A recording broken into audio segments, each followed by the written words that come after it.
She could not remember the last time her foot had touched the ground without fear.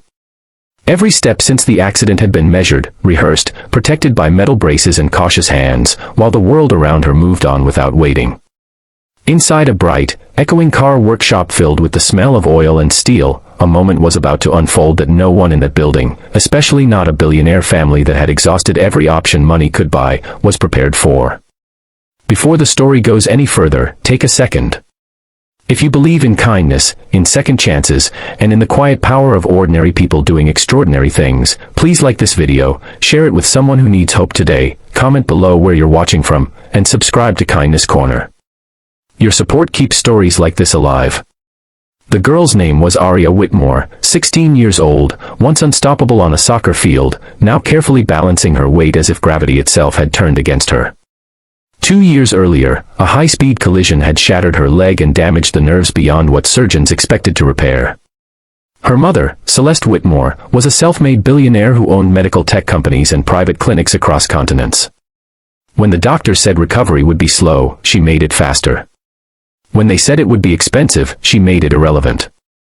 When they finally said there was nothing more to be done, she refused to accept it. Aria had access to the best hospitals, the most advanced robotic therapy, private specialists flown in from around the world. Yet every breakthrough came with a ceiling, and Aria kept hitting it. Walking without assistance became the impossible line no one could cross. The workshop they stood in that day was not supposed to matter. It was only there because Aria's custom adaptive vehicle needed a modification, and the dealership subcontracted the work to a local mechanic known for precision. That mechanic was a single father named Rowan Hale. He lived in a small rented house on the edge of town, raised his 8-year-old son alone after his wife passed away, and worked long hours to keep life steady. Years before, Rowan had been a competitive runner until a workplace accident crushed his knee. Doctors told him the same words they told Aria: limited recovery, permanent adjustment. He never returned to racing, but he learned his body again, inch by inch, movement by movement, driven not by technology but patience. When Rowan saw Aria step into the shop with her brace, something in him paused. Not pity, not curiosity, recognition. He finished the work on the car quickly, but instead of stepping back, he asked permission to help her try something different. Celeste hesitated. She had trusted experts with walls full of credentials. A mechanic with oil-stained hands did not fit the picture of hope. But Aria looked at Rowan and nodded before her mother could refuse. She was tired of being protected from disappointment. She wanted to feel effort again. Rowan did not bring machines or promises. He adjusted her brace, checked her balance, and showed her how to shift her weight without fighting her own body. He talked about muscles waking up slowly, about trust between mind and movement, about progress that could not be rushed or bought. The workshop grew quiet as mechanics slowed their work, sensing something fragile unfolding. Celeste stood a few steps back, hands clasped tightly, her confidence in control replaced by helpless anticipation. Minutes passed that felt like hours. Aria's breathing steadied. Her shoulders relaxed. Then, almost imperceptibly, her foot pressed down, not dragged, not supported, pressed. Her knee held. Her body remembered something it had forgotten. One step became half a step, then another. No applause broke the moment.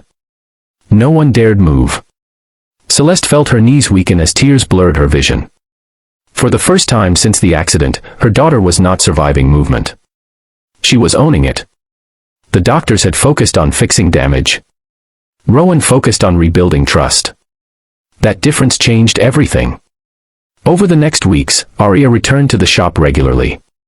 Not because it was a clinic, but because it felt human. Rowan adjusted exercises between oil changes and school pickups. Aria fell, stood, failed, tried again. Celeste watched, not as a billionaire overseeing an investment, but as a mother witnessing resilience unfold. She realized that money had insulated her from patience. It had allowed her to skip discomfort, but healing demanded it. Aria's progress was not miraculous in the way headlines like to frame hope. It was slow, frustrating, uneven. But it was real. She began walking short distances without support, then longer ones. Her brace became lighter, then occasional. Each step carried the weight of everything she had endured and everything she still feared losing. Rowan never took credit. He said some things simply need time and someone willing to stand close without pushing. Celeste changed too. She started visiting the shop alone, bringing coffee, listening more than she spoke.